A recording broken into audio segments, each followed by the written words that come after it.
around 120 pages long, so it would take hours to explain all the violations we discovered. Here are just 7 findings that we found particularly notable. Number 1, EPIC's structure is set up to provide their for-profit entity a financial incentive to recruit more students. EPIC spent almost $3 million on advertising in 3 months to recruit new students. To put that in perspective, the $3 million EPIC spent on advertising in just 3 months was enough money to buy 1.2 million school lunches for low-income students, buy 15,000 new Chromebooks, or buy 500,000 new textbooks.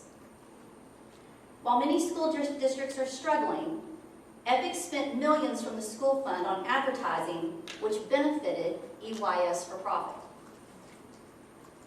Number 2, EPIC Schools uses the Learning Fund as a marketing tool to drive enrollment.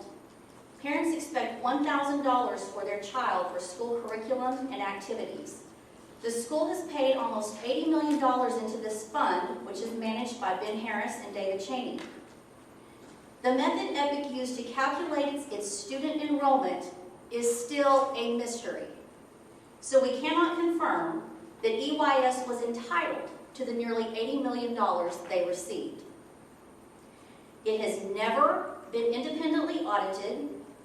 Our ability to audit these funds is currently in litigation. Number 3, EYS for Profit wanted to expand their brand to California. We received documents from the state of California confirming EYS for Profit used $203,000 from the learning funds to help with expenses for EPIC California School. That money was dedicated for Oklahoma children. Worse yet, EPIC founders used Oklahoma school employees to run the California school. They used $210,000 of Oklahoma resources to develop their project in California, and they only paid the money back after our office discovered what had happened.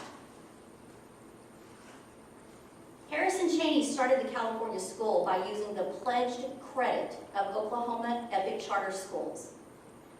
What that means is they used school bank accounts as collateral to obtain a $500,000 loan to run their for-profit venture. The school board did not authorize this. Harris and Cheney used state resources and state employees to further their business interest.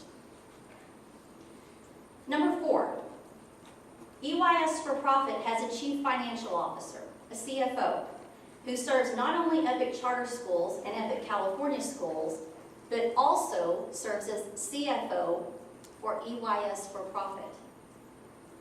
A CFO is a position of trust.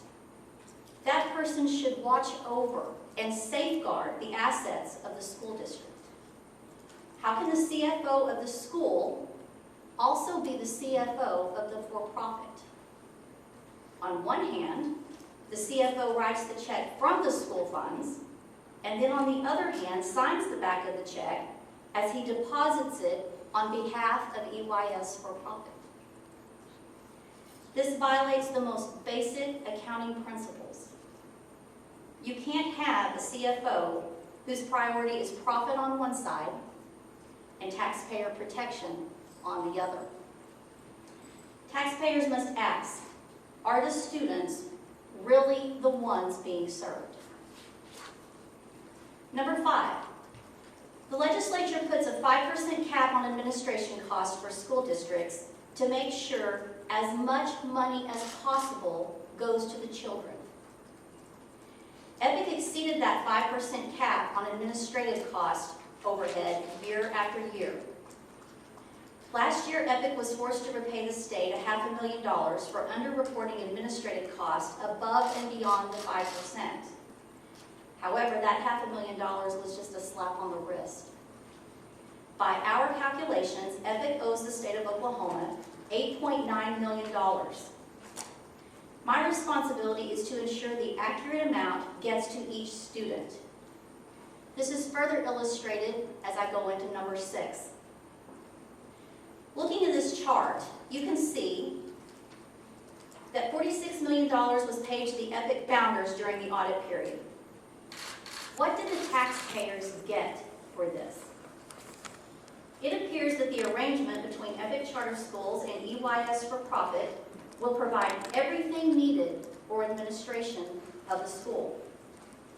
However, we reviewed Oklahoma Employment Security Commission reports and found that from July 2014 through October 2018, this for-profit company, which was in charge of managing 2 entire school districts, had 0 employees.